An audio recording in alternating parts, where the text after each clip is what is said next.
Good evening and welcome to a special episode of Occupation Breakdown. We've got two special guests with us today. We've got Lolly and Emily Phillips, who has just recently had a run-in with the law here at the city's church on Easter Sunday. So before we kind of get into the situation of how all that went down, I just want to kind of address something. Is there any reason why you chose that particular church on Sunday, or do you just hate Christianity?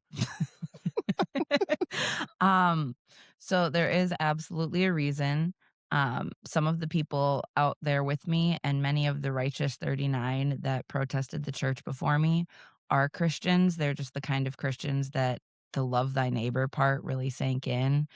The being around the lowliest of us all really sank into them. They care about their community and doing what's right for the people around them, regardless of whatever judgments they may end up making about them, because aren't we not supposed to judge people? So, um, I definitely don't hate Christianity, but I hate hypocrisy.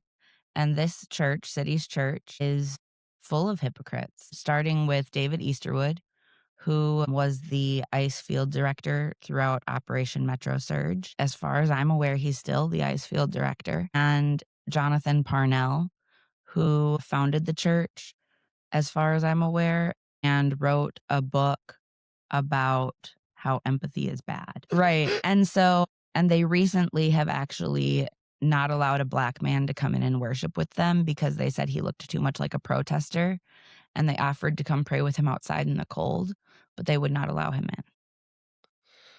in. Yikes.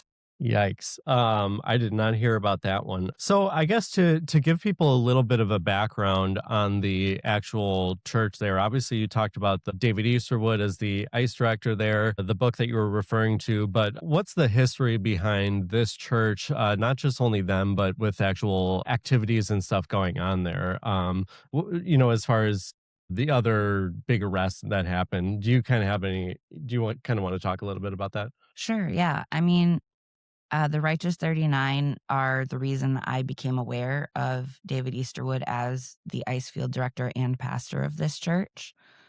And I have been lucky enough to become friends with many of the people who are defendants on the case. Mhm.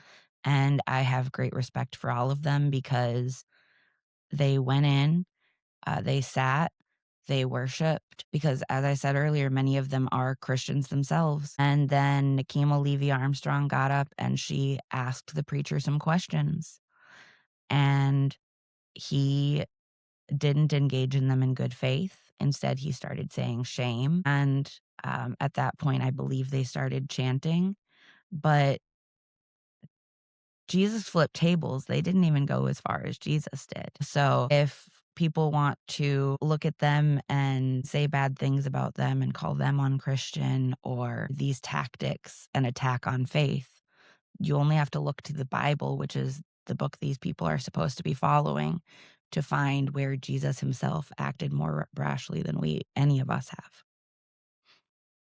And the defendants in the Righteous 39 are still going through their legal process. Many of them had extraneous um, um, extraneous restrictions put on them.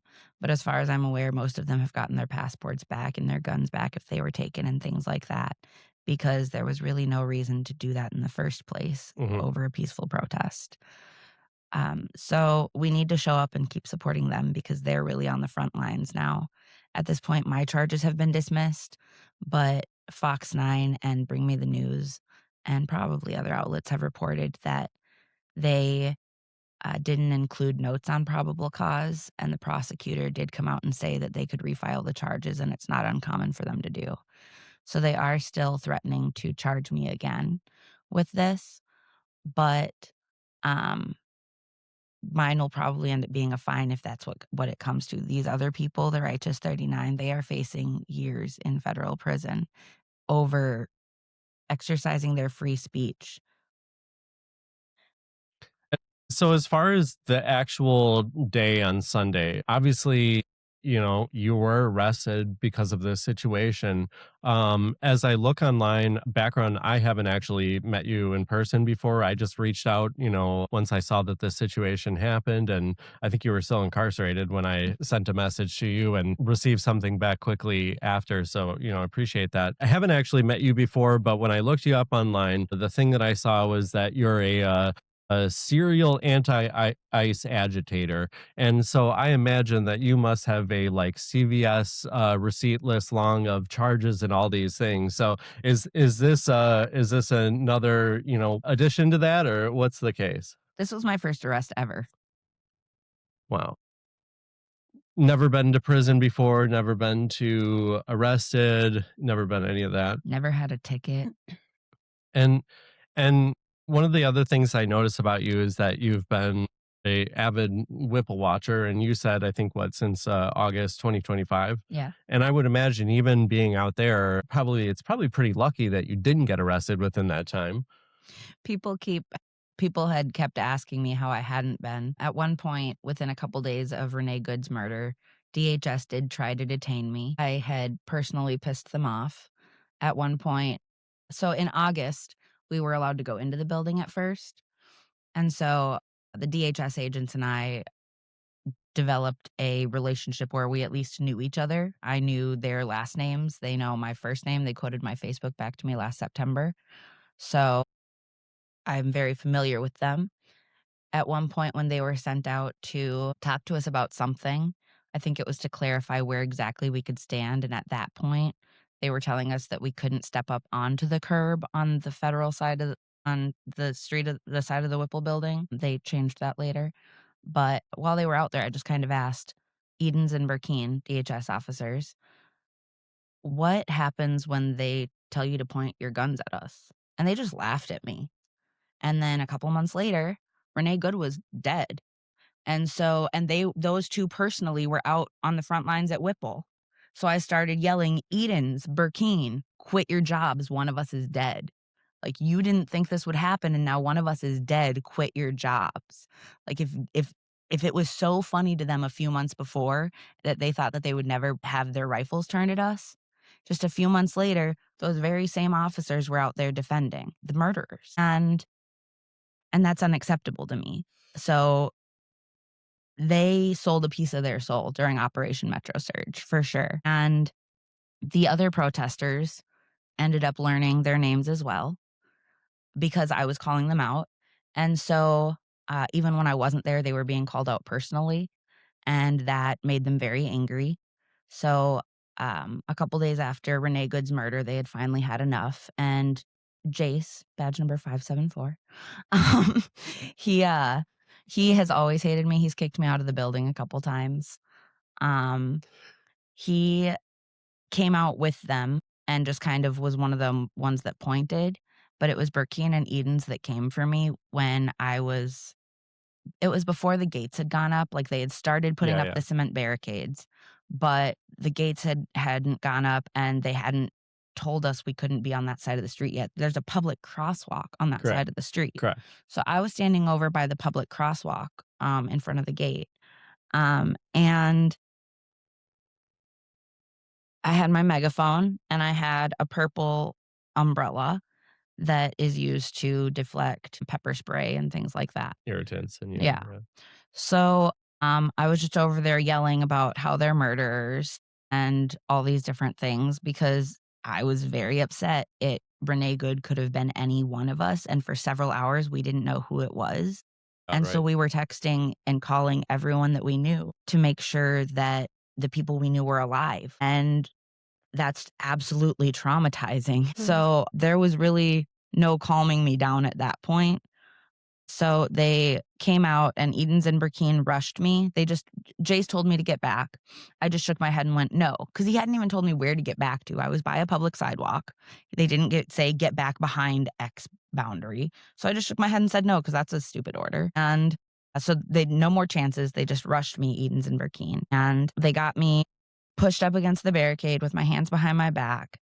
And then one of my other friends came in and everybody surrounded and started yelling because they hadn't given any clear orders. They had no reason to be detaining me. And one of my other friends rushed in with their umbrella and kind of diverted attention, and I was able to get turned around. And then I was like, "Look, I'm trying to back up. Just give me my umbrella." So Burkeen picked up my umbrella and tried to give it to me, but Edens grabbed it and threw it on the ground. So I picked it up, and then Edens grabbed it, and we're sitting there fighting over my umbrella. So if you've seen a clip of someone at Whipple fighting over a purple umbrella and getting pepper sprayed, that was me. And eventually we were far enough back into the street that they couldn't claim we were doing anything Mhm. there. So they just pepper sprayed us both. I was wearing goggles because I got pepper sprayed point blank at Brotex, and I said never again. So, Yeah. um, yeah, but they did get my friend point blank, and it was Burkeen that pepper sprayed me and Edens that pepper sprayed him, and so that was absolutely just personal retaliation. But that's the closest I've come to being detained ever prior to this. Thank you for that story. So obviously, it's not that you just heard about the righteous 39 and you just decided, I'm just going to go walk in front of this church and yell. You don't hate Christians. And it turns out you actually do not only disagree with David Easterwood and his position and everything, you've also been personally attacked by agents at Whipple. And you While obviously, he was the field director. This is all under his direction. So everything that happened to us in the streets, all of the pepper spray, tear gas, pepper balls, rubber bullets, flashbangs that happened to us at Whipple and in the streets during that whole time, that was under his direction. so do you know like how high of a uh I would assume field director, it's probably a pretty He's a high. regional field director, so this is for multiple states. All right. Well, I didn't realize that. Okay. So that's obviously a pretty serious position there. So Mhm. so it's not like he's just a random ICE agent. He's just not some innocent bystander. He's not just a former holdover or, DHS or FBI person that used to fight child molesters and now they're out there, hassling grandmothers. He's not one of those people. No. He knows what he's doing, and he absolutely has blood on his hands. Although I would say even if he was even just the first level of you're an ICE agent and you're a pastor, how about even just if you're just an ICE agent, then fair game. Yeah. Okay? Because you're a public servant at that point and you're doing horrible, horrible Yeah. shit. So Agreed. Yeah, but you don't get to just be an ICE field director and not hear about it. Sorry. no, and if you're going to that congregation knowing that, because it sounds like when the Righteous Not 39 showed up, some people there were unaware, but the people that were there on Easter Sunday, they all know. If you were looking at the comment section, I would say that the vast majority of Minnesota, the vast majority of anybody looking outside of this does not know, or maybe forgot or whatever. But this just it seems like everybody just thinks that, oh, you're just out there, as a religious bigot or something. So I'm glad that we were able to squash that. And before we get through I think we should talk. I could talk all day about Whipple and everything, That's about that, okay. and I want to continue to talk about that. Um, I have one question, and then we're going to actually kind of talk about that day really quick. Yeah. But one of the most common comments that came out over and over, and this is something that you said was personally brought up to you during the situation, was uh, if this was a mosque, would you be doing this? Yeah, so SPPD officer, the SPPD officer that I was talking to the majority of the time asked me when I crossed the street with my speaker off, without a megaphone, if I would be doing this if it was a mosque. And I told him, yes, if an ice field director was a worship leader at any place of worship, I would be there. It's not about religion. It is about the acts that they are committing and the fact that they are leading a congregation in what is supposed to be holy in whatever religion you believe in. Yeah, and given the fact that Nick Shirley's dumbass is the reason why they did come here to go after the Somali community, I would think that if someone was doing that at a mosque, you would have a very good reason to show up and do the same thing, as well as probably other people that even attend that mosque. So let's just be honest here. So I want to make that clear. But yeah, do you want to just kind of walk us through that day? It's Easter Sunday. We've got little kids doing their Easter egg hunts, all these things, and here you are, the what did they call you, the like someone added the serial agitator hag shows up with your loudspeaker and your what inflammatory messages. Why don't you walk us through that Sunday and how that all went down? Sure. Yeah. By the time I got there, there were a few people already there in like onesies and animal costumes, and they had signs about, religion and ice. And so I came with my speaker and my megaphone, and I had curated a city's church playlist that had incredibly little swearing, if any at all, so that it would be appropriate for children. And some of them were like Change on the Rise and things like that. Streets of Minneapolis to remind them Mhm. of the things that the pastor at their church had allowed to happen under him if not ordered. And so I had that playing at full volume, and it was a larger speaker. And then I was yelling things over the megaphone, not a ton. This was the first hour of a 4-hour protest. So I was just kind of waking up. I'm not a morning person. And so I was just yelling things like Jesus would have been a Palestinian, and I didn't know Jesus required papers to love Is people. a Palestinian, right? I mean, really, what? Yeah, Right. yeah, yeah, Right. yeah. And then like, yeah, it doesn't I don't think Jesus required papers to love his neighbor. Things Mm. like that. Like I wasn't being vulgar, I wasn't swearing or anything like that. And the officer came over and told us that we couldn't use any form of amplification to and so I put my megaphone down. I didn't say anything on my megaphone after that at all. And I turned the speaker off.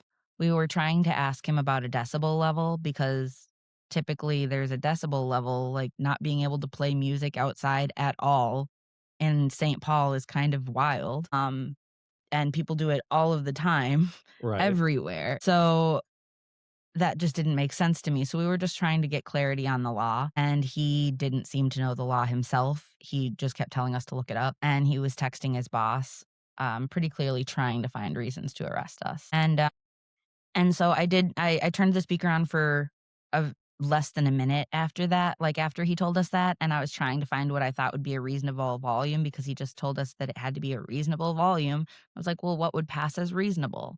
But it was pretty apparent that having it on was unreasonable to them. So I turned it off completely. And I just went to using my unamplified voice. And then they came over and they told us that you couldn't, if you could be heard more than 50 feet away, that you could be arrested. And I was like, well, how are we supposed to know if we can be heard 50 feet away? And then things I've thought of since then are just like, people have different hearing. So who can hear me 50 feet away? Like, like, Yeah, what's the reading on that? You got a tape measure or? right. Like, okay, what if that person can hear me, but that person can't? Who are we basing this off of? So it just doesn't make sense, especially in a day and age where we do have decibel levels for things and things like that. And one of our protesters ended up looking it up and it was 65 decibels. The officer never told us that. He just kept telling us there was no decibel level.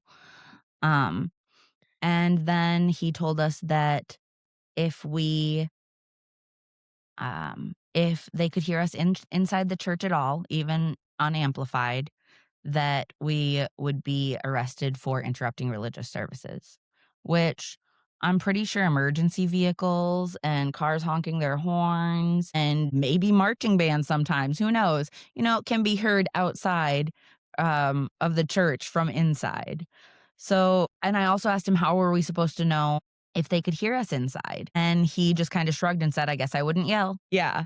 So that's literally the parameters we were given on being arrested. And he kept telling me that he already had probable cause to arrest me and threatening me with that several times. At one point, he even told me that squads were on the way. And that confused me because I was like, okay, for what? Because how many people do you need to arrest me? They already had like 6 or 8 officers there at least. So if they wanted to arrest me, they easily could have arrested me. So in my head, it didn't click that they had called for more squads to detain me. That was just wild. As I was complying with everything, I had put my megaphone down. I had turned off my speaker. This is crazy. Okay, so I just pulled this up. 60 decibels is a normal conversation. A toilet flushing or a vacuum cleaner is 70. So that's surprisingly low. So they could basically just decide at any point they decide they don't want you there. That's what they did, and that is exactly what they did. Wow. Yeah, that is exactly what they did. They just decided that they didn't want me there. There are people having, yeah, absolutely. So warning, guys, if the police don't like you talking on the street, they can arrest you for being too loud, probably. Yeah, let me just test the volume on this before I give me a second. This isn't playing for anybody. Let me put it on live. Okay, so the video I have here is basically of the let's see, was that the I'm I gonna do think the that one is no, the one I I got. want to do the other one first because I want to do with the officer talking. We're gonna do that one and then we'll Telling you you can't have amplified sound. If you want to look it up, you're free to look that up. Aren't you a cop though? You should know the decibel. I'm telling you. Meter. Okay. We have on Google. Okay. If you want us to get our special operations unit down here, we can. For fucking my phone. You can't have any amplified There's a fan. Okay. Define amplified. Right, what's the decibel level? But we can yell, we can make noise from our mouth. Well, we're asking what the decibel level is. That's a legitimate question. That's so. If you look up the ordinance, it Subjective. does not specify a decibel. So the police officer can't tell us how much the decibel level is. Very You can have subjective your rule. music at a reasonable level. So what is it? So Put on define an reasonable. amplified speaker, and you're broadcasting through a bullhorn, something like that. That's going to be illegal. Okay. We will look it up, but define the decibel level, please. If you can't give us the decibel level, that that's Derek what you can say Bars? as the police officer. I know. That's your opinion. No, okay, so what's the decibel level? Because There's subjective. no decibel level. Because subjective is subjective. Look it up. So we think this is reasonable, sir. How you gonna tell us what? All right, sir, we think this is reasonable. Anything I say is not going to make you happy. Well, you're not even giving us actual answers because you're not giving us a decibel level. Reasonable is subjective. Amplified sound. What is the amplified sound? Okay, Goes both you ways. cannot talk through a loudspeaker. Anywhere in St. Paul? You said that's Where is this for? Because in St. Paul you can. Penetrating, especially if you're penetrating their right to worship. Airspace. This is public property, is it not? Your smoke can't go in their yard. This is public property, right? We found the decimal. We found the decimal. If you're going to be out So in there, St. Paul we can't use megaphones. Sure, in St. Paul we can't use megaphones, and they won't define what a subjective level is, and there is no decibel level they will give us. So here's City's Church. They're big mad. amplified device. But it's not loud though. It's not. It's not a decibel Yeah, level, ma'am. yes it is. Yes it is. I do it in plan. You said so, Okay, you did not look it up because if She you did, look up the dumbass. city She ordinance- did. Okay, look, I'm letting you know. Okay, Grandpa. Letting you know. Okay, Grandpa. Have a nice day. 50 feet. Okay, that's number one. We're not ever flying. Literally This is five. coming from This is not a megaphone. from our This attorney. is okay? not megaphone. That's not You're megaphone. gonna listen to me. Jesus would have loved his neighbor. Is that your speaker then? Our parents should be embarrassed. Yeah. We're Okay. worshiping Second of pedophiles. all, Minnesota State Statute 609.21. A person is guilty of a crime if they intentionally disrupt, Do we get citation? interrupt a religious meeting or assembly. What? We're not in a church. If protesters deliberately use a bullhorn aimed Just like at a Planned Parenthood. church, okay, so we can stand over there without using a bullhorn, and we can yell from there. okay? Right here. But you asked me before about the decibel, okay? St. Paul You City told us about the Ordinance decimal. You're the one about the 293.07. My commander said 65 decibels. You will be cited or arrested if you are in violation of the law. That's okay, Okay? we'll fight I'm it. putting you on fair notice. And when we are in in compliance with the law. Look, if And it were you up come to over me, I here. would say you're already in violation of the law. Yeah, we know that. Oh yeah, we absolutely. We've seen you guys crack skulls. I was at Rose Avenue. Because of the statute 609.21. Read it. You're in violation already. All right, well, we'll meet you over there. So we're giving you grace Oh, okay. You're giving us grace on our protesting and free speech rights. You are 100%. We're not blocking the sidewalk. We're going to stand in front of it, sir. Who would Jesus deport?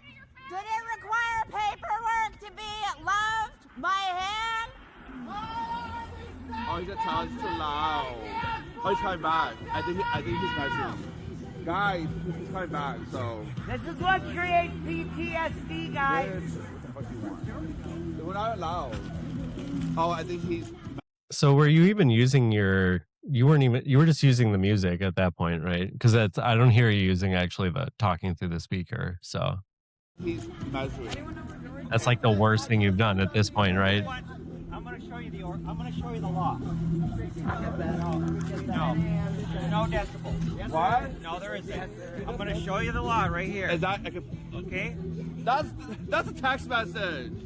I'm going to show you the law. You can look it up if you want, but this is We the did law. look it up. It's 65 decibels. It's not decibels, okay? It's 50 feet. We are 50 feet. It's 50 feet. If you can be heard from 50 feet away, you're in violation of the law. The width of this road is I love almost that. 50 feet. Okay? So that's a public sidewalk over there, right? It is a public sidewalk. All right, thank you. We're going to cross the street to the sidewalk since we can't project more than 50 feet, and we're not going to use megaphones, and we're not going to stand on the sidewalk because we're not going to block the sidewalk. City's church protection. There's literally as many cops as there are protesters. This is why we don't have health care and everything, guys, because we pay for a police state. And they're here to protect David Easterwood, who was in charge when Renee Good was murdered, and when Here they come. they're detained. Oh, I was actually going to play the other video. I didn't realize that was just the end of it. That's good. You get the whole picture there. Oh my They're God. such Okay, let's. Dicks. It just gives me high blood pressure. My God, that was something. There is no statute. There is no actual measurement. Proceeds to read you the statute. Cops just do. This is exactly how everyone should talk to cops. I'm calling your bullshit because they just say stuff and do stuff and tell you to do stuff just to see if you'll do it. And way more often than not, that's not a thing. You can't tell me to do that. And then, yeah, you saw they just came for you. Only you. But it's off board. It drives me crazy. Yeah. So let's say of all things, the absolute worst thing you did was play a speaker outside. Yeah, I was realizing watching that. I was like, okay, I guess I played it for more than like a minute. I think that's the maybe only a thing. couple songs after they told us that, and I adjusted the volume quite a Yeah. bit. Like you can hear us It very did clearly. go lower, actually. Yeah, you towards can the hear end us quite clearly, and we were standing right next to the speaker. there. Yeah. So that should tell you how not loud the speaker actually was. So I think according to the comment sections, they're saying that is like, worth federal charges or some shit. Yeah. Like people are like going ham over you. It is red meat to the dogs, we'll just say. But anyways, yeah, I'm just trying to think. So obviously you were taken in. This is your first time being incarcerated. Obviously it was wrongfully incarcerated because you got no fucking charges. So what was that situation like for you, just in general, and how foolish did this all seem in the end? It seemed foolish from the very beginning. The sergeant, as he was putting me in there, you can see in other videos from people that he was turning around smiling. He was very happy to be having me arrested. And he was explaining why I was being arrested to the officers who had been called in to arrest me. And the only thing I said the entire time I was in the police car was, as he was explaining to them what had happened, he kept bringing up my speaker. And at the point he was talking about it at, because he was saying that I brought it across the street, I just kept going, which was off.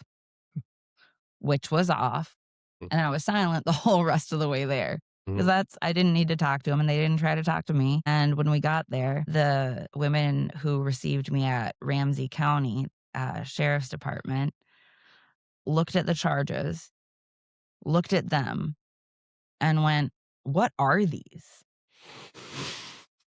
Right. And then they read them again and they went, "Are these city ordinances?" Yeah, like, Oh. so immediately the people taking me in at Ramsey County showed that they thought it was bullshit, honestly. But I had already been arrested and I was being brought into jail. So they took me in and then they were patting me down and they were like, "Wow, they really didn't search you very well." And they pulled stuff out of my pockets. I had like a Baby Bell cheese somebody had given me and like my friend's car keys. Thankfully, she had her spare on her, but still in my pockets because, yeah, they had taken my vapes out and been like, "Okay, we're good." And I hadn't done anything wrong. And I was very confident of that. So I did tell, she was like, why did they bring you in? And I just kind of explained it. And I was like, I mean, I'm happy to be here. Not happy to be here, but if for anything, this is insane. And she was like, yeah. So they booked me in and, they took my fingerprints and they searched me and gave me lunch and then took me and put me in a cell. And Could you eat your lunch? Or were you unable to eat it? good question. Yeah, I'm a vegetarian and I'm lactose intolerant, which I didn't bother even telling them because they wouldn't have cared. They wouldn't have done anything about it or done anything differently, probably. So, and I knew it was only going to be for one day. So I was just like, it's whatever. I'll eat the things I can eat out of it. And so, yeah, I ate fruit and bread pretty much. There was one cookie involved. So what time did you get arrested? 8:45 maybe. I don't know 100%. I know that I was in there by 9:00. So over 24 hours. Yeah. Not just overnight. It was we're talking literally over a day you spent there. Yeah. For a effing foolish reason. But yeah, anyways, I'm just trying to think. I don't think I have any other questions about that, but obviously, it goes without saying. Obviously, you understand that the impact of your false arrests on you probably is peanuts compared to what happens to the people that are detained at Whipple. So obviously the reason why you have probably come to any sort of prominence in this community is because of your Whipple watching and activities. I know yours. Have you been as long or? I started at Whipple, I think in like October, November, so not Okay. as long. Okay. But pretty long before pretty Whipple long. Watch Yeah. was even a thing. Well, because Like 4 hours, yeah. because let's just be honest, I was certainly I was watching all of you do your thing or through 50501, all that stuff. I've got young kids. It's just hard to get out. Yeah. So it's one of those things where I'm like, I've been doing my activism from, living vicariously through all the, people doing their stuff. So I appreciate it, but I've been watching 50501 and, them do their work as far as Whipple watching and then, Nick Benson following the flights and, so all of these things around our city seem to connect. And so obviously, like I said, your detainment seems like peanuts compared to some of the things that you've seen at Whipple. Between either of you, and I'll just like start with you and then, if you got any examples as well. Are there any things that stick in your mind as like one of maybe the most egregious things that you've kind of seen in the past, few months as far as like stories you've heard? And I would say specifically, let's focus not just on protesters, but more on the affected, communities that Right. did not choose to walk there and protest, but the people Right. that are like just living their life and getting swept up. Do you have any examples that just kind of come to mind of like? Yeah. I mean, I've been at Whipple doing Whipple Watch, but I also spent a lot of time doing rapid response throughout Operation Metro Surge and spent a lot of time in the streets. And so I was on scene when a Somali man who had shown the cops shown ICE his passport card was detained, and they knew they had a citizen in their vehicle and they had to release him 24 hours later, but it was cold and I'm sure they probably kept his cell phone. They kept most people's cell phones. And so if it wasn't for Haven Watch being out there, he would have been alone. And that's a pretty common occurrence. Hanging out at Whipple, I remember seeing someone get released and then going to talk to my friend who runs a van at Whipple, where she is an EMT and she helps take care of people after they're released. What's her name again? Care Bear Thank Hartshire. you. Yeah, she's amazing. I follow her as well. Yeah. We've been friends since before the surge, thankfully. And she's amazing. And so she had taken this guy into her van when I went to go talk to her. And I looked over because he was like putting on bracelets and stuff. And I was like, were you the one that was just released? And he was like, yeah.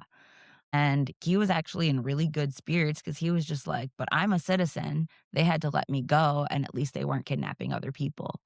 And it's just like the fact that even vulnerable people that are being detained and released from Whipple are coming out of there going, at least they took me and they weren't supposed to, so I'm getting out. But things I've heard at Whipple are just like people having to beg for water, people being locked in bathrooms like women and children with adult men. And I don't have as many stories from the vulnerable people themselves because Haven Watch takes very good Correct. care of them, Correct. and they don't need everybody surrounding them and trying to ask them questions when they come out. Yeah, I agree. But if we can base anything off of how they treat protesters, which they know they're gonna be getting out a lot sooner, and they know that there's attention on them, and they know that most of these people, they're not even charging with anything. I've heard, like, if we can judge how they're probably treating the immigrants based on that, our protesters have, as they're being detained, had their joints purposely stomped on. They're taken into Whipple and they are shamed and yelled at. So it's not just a physical arrest, it's not just detainment. It's like a psychological. Yeah. Yes, 100%. There was a non-binary person or trans person, someone who of a queer identity, and they kept calling them it. And they just dehumanize people as much as possible. And those are the white protesters that are being taken in. And we already know that the people that they're detaining for the surge, and beyond that for immigration in general, they've dehumanized far beyond what they've done to the protesters. I've got one thing I want to say, and then I want to go to you. Mhm. I do remember it's Care Bear, right? Mhm. Okay, yeah. So there was a video that kind of went. I saw recently of someone just interviewing her. I don't know if that was you or someone else, but I don't just like sitting in her van talking to her, and she was talking about her experiences. And she said something about like there was a person who came out and he was looking them over for injuries, and basically said like, hey, you need to go to the hospital right now. And because of that, that person actually avoided amputation of I think their legs or something, or their feet because of the leg irons that they were in. And they were so injured because of it. So thankfully, people like, yourself, Haven Watch, Care Bear, all these people, are out there. So Actually, I just want to jump in again. I remembered another story real quick that, as you were Yeah, then saying we'll go that, to you. there was a woman who, when she was detained, they kneeled on her so aggressively that they had to immediately take her to the hospital, and she had to have surgery to fix whatever they had done internally to her. And then she spent, I think, 5 days in the hospital and 4 more days in Whipple or something like that. So they, after injuring her to the point she needed surgery, just upon detaining her, took her right back to Whipple as she was healing up. Jesus. These are like potentially life ruining actions. Even just an arrest, someone can lose their job, they can't go pick up their kids, whatever, etc. But an injury, right? You have the medical debt, you can't make it to your job, maybe you're the only breadwinner. It's performative cruelty. It's the worst thing they can think of just because they're mad and because they want to in the moment. And yeah, they do horrible shit to us. You know who you should talk to is people who have been detained inside Whipple. Because I got arrested and I got taken downtown. It was at the Luckily, I would admit. yeah. Yeah. Yeah. And someone too that I talked to after that, it was a 50-51 guy who's like, did they take you downtown? I was like, yeah. He's like, okay, those are actually like, because there are other people looking, but it sounds like when you get detained by Federal Protective Service, which they were there all the time, they're the ones being really super brutal with ICE. You go in there and apparently you can see a lot of the way that they're keeping people that weren't just detained, that are like they're there and they're just, it's, yeah. In Whipple, it sounds like there's sections, from what I've heard from people, it sounds like they take you in and there's a section for white people and non-white people, and like a section for, protesters and people detained on ICE. And like that stuff makes sense, but like separating like white people and not white people and stuff like that absolutely is insane. And people, even protesters, Like the white ones we knew immediately the white ones get released a lot faster than anyone of color. And even they aren't getting basic needs stuff. No. Did you have any more examples? I have one. I want you to go first though before. Oh no, I've been lucky. I haven't had to witness a lot of firsthand brutality of immigrants. They're pretty brutal with us. A couple weeks ago, there was the blockade at Whipple, and I pulled up right as the sheriffs were just smashing people down. That was the car parade. No, that was March 1st. Yeah, it was March 1st. The traffic jam was shortly after that. March 1st was when we had two separate actions. One was a blockade on one side of the building, and then there was a separate like peaceful march on the other side, and they still came and detained people on that side. That was too. after the dildo blitz one, That right? was after, That's yeah. what I thought. Because that was in, I Yeah. think, February, I believe. That was Okay. February 7th. I Sounds remember good. because Okay. I got arrested that day. I narrowly escaped. They Yeah. were literally pointing. They had come on. The state conservation officers had come onto the sidewalks behind the barriers, and they were pushing people back. And I could see them pointing because you always know who they're going to arrest based on like they point and talk about it. So they were pointing, and then one points, the girl with the bullhorn. And Yeah. so I fucked off. And I definitely was trying to fuck off too. Definitely. They were like, oh no, they "Nah." literally were like, no, that Yeah. one. And so I was like, all right, well, I'm far enough back that I can just disappear. I know other people were not that lucky. It's not that For other sure. people were not trying. I could have run, but they grab, I've seen them be brutal with us. They're Yeah. pretty brutal. They were pretty rough with me when they grabbed me. Started out pretty rough, and then I was like, oh, okay, Jesus, okay, I'm coming. And they're just like pulling as if I'm resisting. I think that's the time that a lot of people maybe get their feet get out from under them and they fall down. And then when that happens, then they're going to like kick you. They're going to smash your face Mhm. into the ground. The guy that I was actually at the protest with, he was arrested too that day, the day of the dildoing, and he's like in his 60s. The day of The dildoing. That's really the best way to put it. It is. But he's like in his 60s.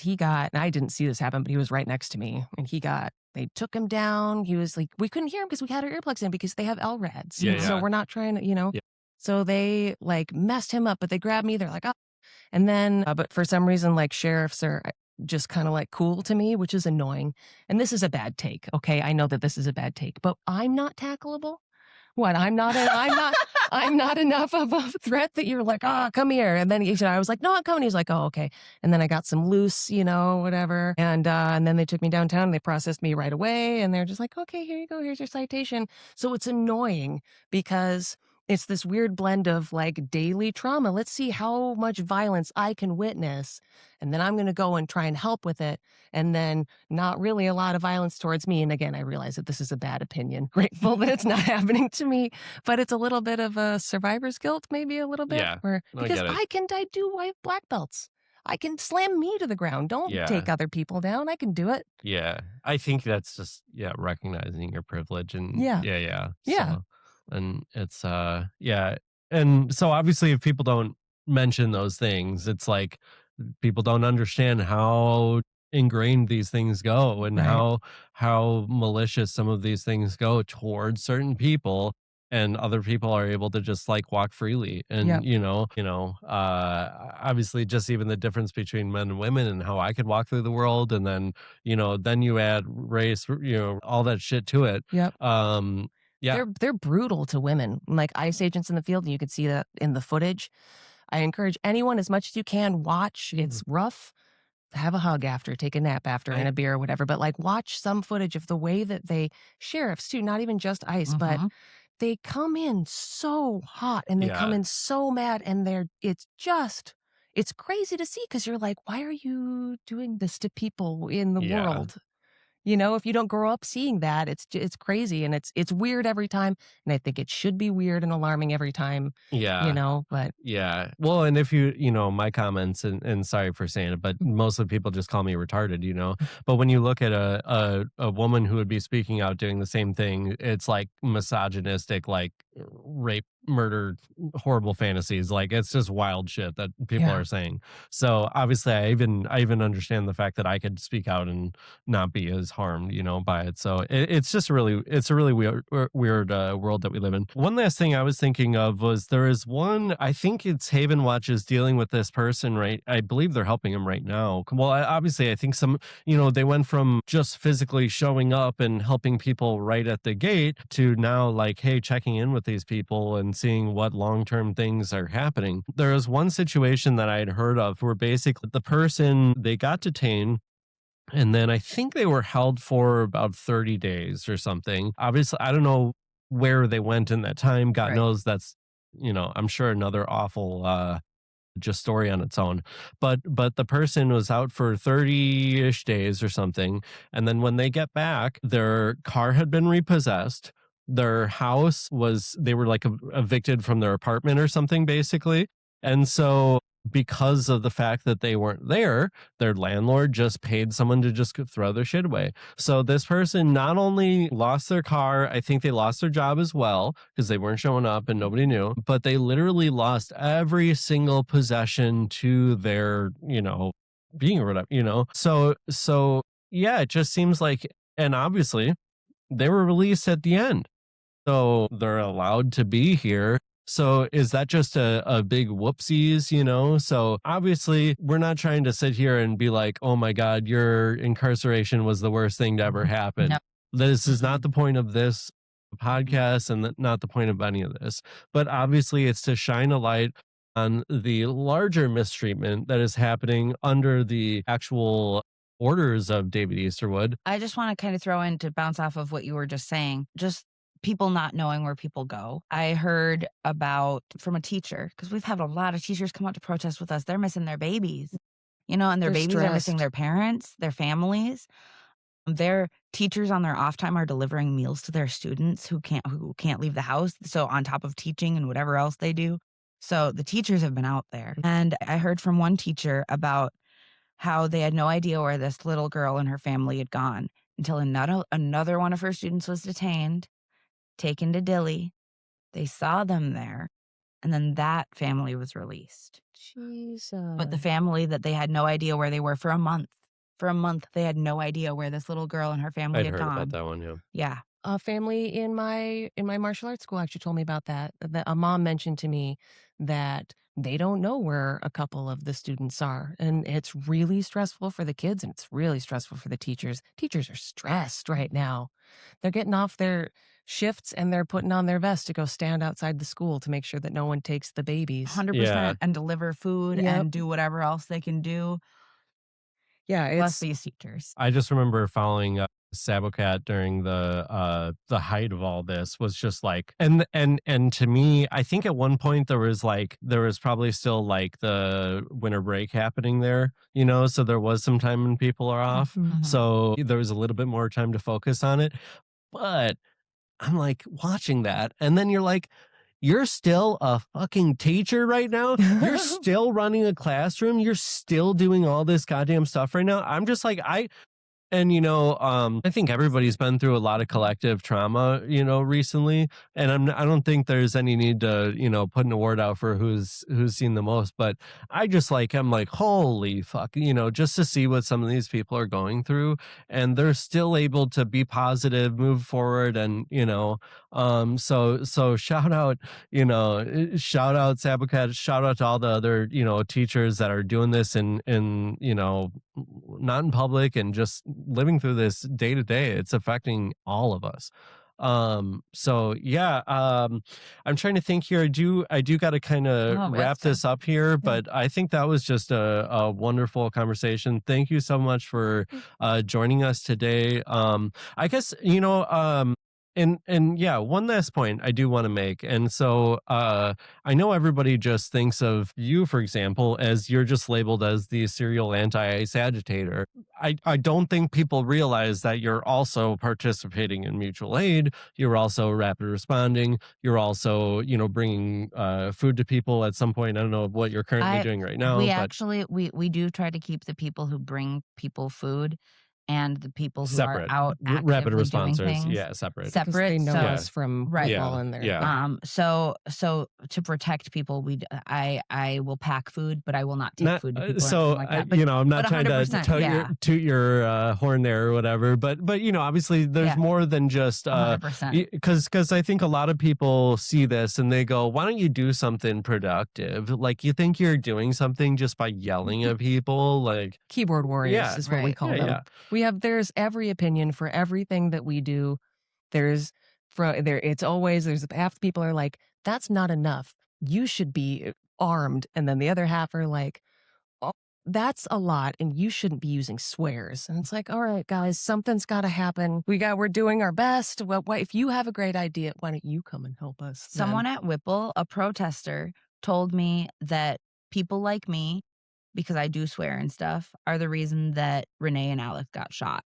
Guess what? Swearing is protected speech, Right. motherfuckers. And then at Chanhassen, at a raid, me and one of my other friends, the one that came in with the umbrella when they tried to detain me at Whipple, we were physically assaulted by protesters on our side because they didn't like what we were saying to the feds, who in negative degree weather had someone trapped up in the rafters. So like, the right doesn't have to come for us. We'll eat ourselves if we don't figure out how to just let each other be. And use some perspective. Sorry, and some didn't mean to context. just- No, that that's was fair. very good. That was very good. You've surely met the Bible guy there before, right? God.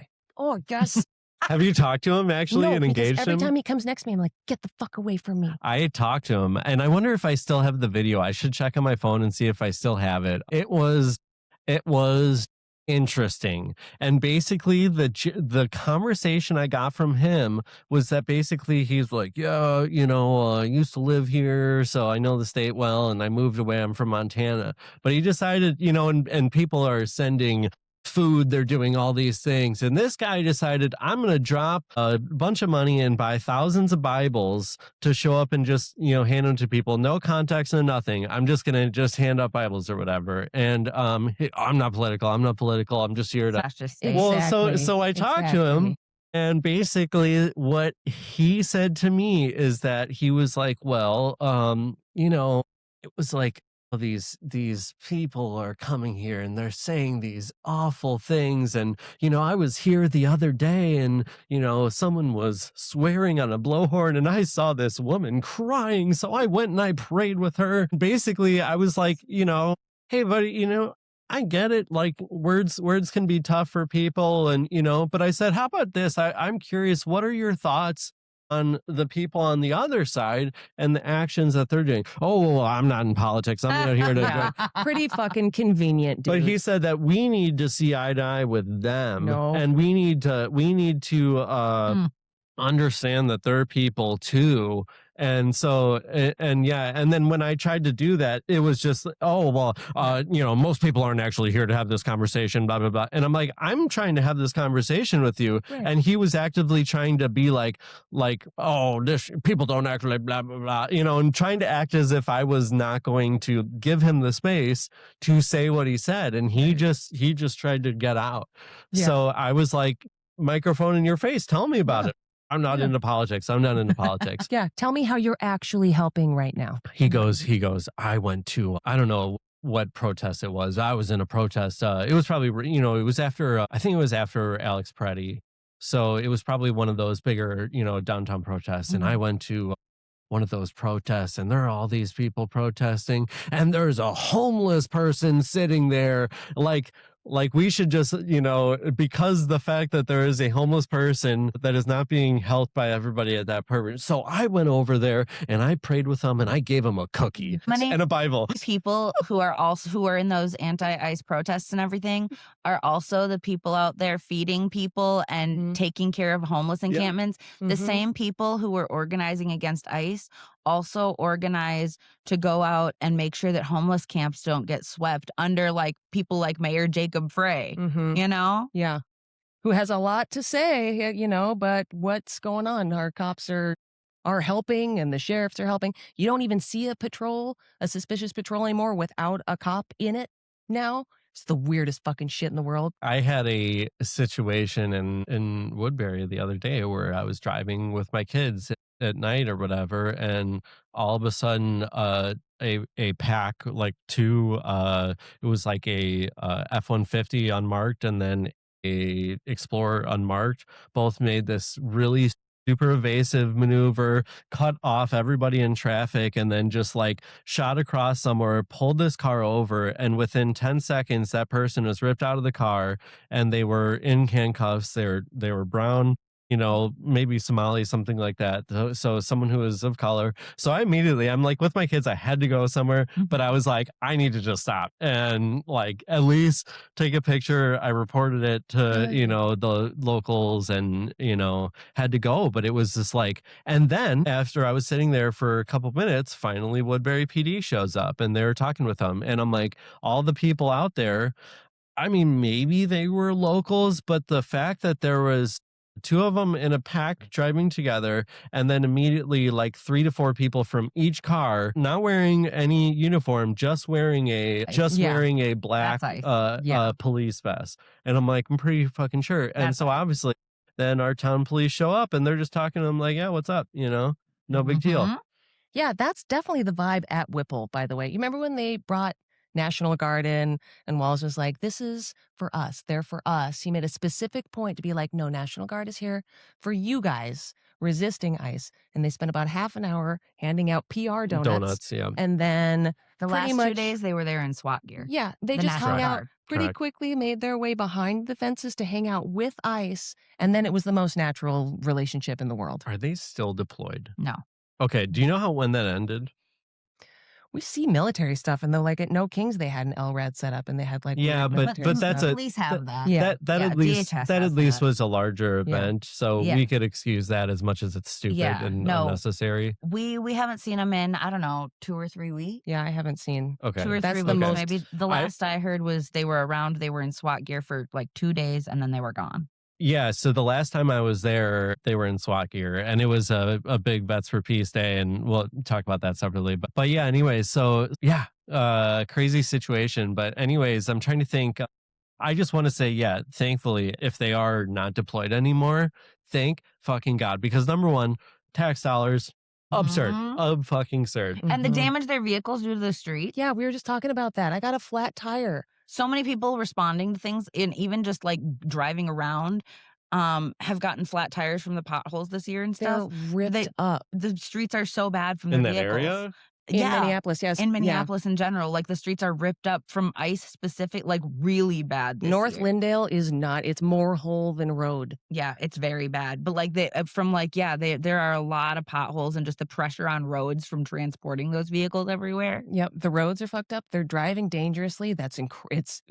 They just go shooting down Lyndale just way too fast. 3, 4, 5 of them cutting people off. You're talking ICE. I'm talking ICE. Yeah. But National Guard, they're gone. Well, the point I was going to say was for National Guard, obviously they're not ICE agents, they're not DHS. We understand that these are just our fellow neighbors and all these stuff. So we all get that, know.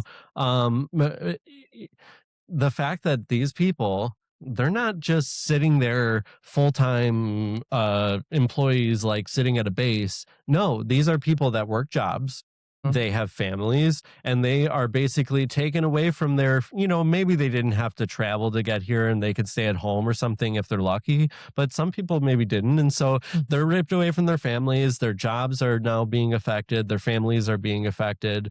Anybody who is a parent of young kids would be like pretty pissed if their significant other had to leave, especially for such a dumb fucking reason. And all I ever saw them do at Whipple is just sit there and inhale diesel fumes as they idle in their trucks and probably just sit there and watch YouTube videos. Yeah. So, I mean, let's just be honest. No shame on them. That's like, we understand. What else are you going to do? You're just following orders and that's its own thing. But thank God that has finally ended. So I'm glad to hear that. The last thing I would say, I appreciate you coming on here. Where can we find you? Either, socials or whatever.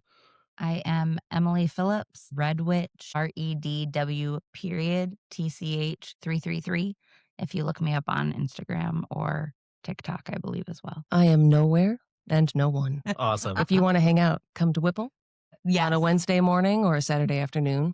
And that's on purpose, and I Yeah, love it. It's perfect. yeah. Perfect. It's We great. appreciate it. And thanks for coming, moral support, as well as your excellent addition to the conversation, because obviously you've been a part of this as well. Yeah. And then for myself, I just do political posting just under at Dissent Dad. What is it? Facebook, YouTube, Instagram, TikTok. And, as far as what I'm doing here, this is all just out of my own money, my own production, all this stuff. So if you're looking to support that, I will put some links in there, but Venmo at Dissent Dad, or also buy me a coffee at Dissent Dad. Appreciate you coming in here today. Sorry. Ooh. I also have a Patreon. You can find it on my Instagram if anybody wants to support there, because this takes a lot of time and energy. Yes. To throw that Yeah. in there, so Yeah. doing that. And I will add all the links for you and not you. And we are, we are good to go. But yeah, thank you so much for being here. I appreciate it. Thanks for having me. And have a Yeah. great evening. Thank you. Appreciate it.